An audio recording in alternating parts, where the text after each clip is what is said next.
Lorsqu'on fait ses cours dans un supermarché, on se rend compte que certains produits sont emballés dans du plastique, qui est lui-même enrobé d'un autre plastique. Pour y remédier, le Parlement européen a approuvé un texte de loi qui vise à lutter contre l'augmentation d'emballages et de leurs déchets. Cette loi va devoir être applicable telle qu'elle dans les 27 États membres de l'Union européenne. D'ici 2030, les sacs à usage unique seront interdits. Ainsi, on ne pourra pas utiliser un sachet plastique pour emballer que quelques fruits et légumes.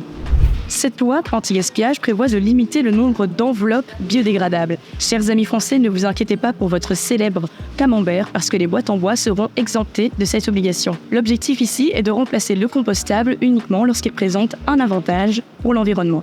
Et pour moins gaspiller, il faut mieux trier. Les industries seront donc obligées d'apposer la composition d'un enrobage sur sa boîte, par exemple par l'intermédiaire d'un QR code qui aidera les gens à mieux trier leurs déchets. Le but est de remplacer la simple vie d'un emballage par le recyclage. C'est ce qu'on appelle l'économie circulaire. En effet, en réutilisant des déchets pour fabriquer de nouveaux contenants, on économise des matières premières. D'ailleurs, d'ici 2030, tous les emballages devront être recyclables. Au fait, ce type de sac à usage unique sera lui aussi banni.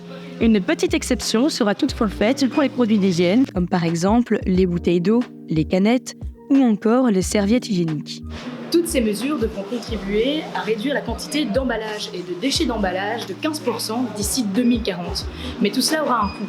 Est-ce que les fournisseurs vont savoir gérer toutes ces obligations? Est-ce qu'il va y avoir des pertes d'emploi? Ou alors est-ce que nous allons payer plus cher nos articles? Découvrez la suite de notre article.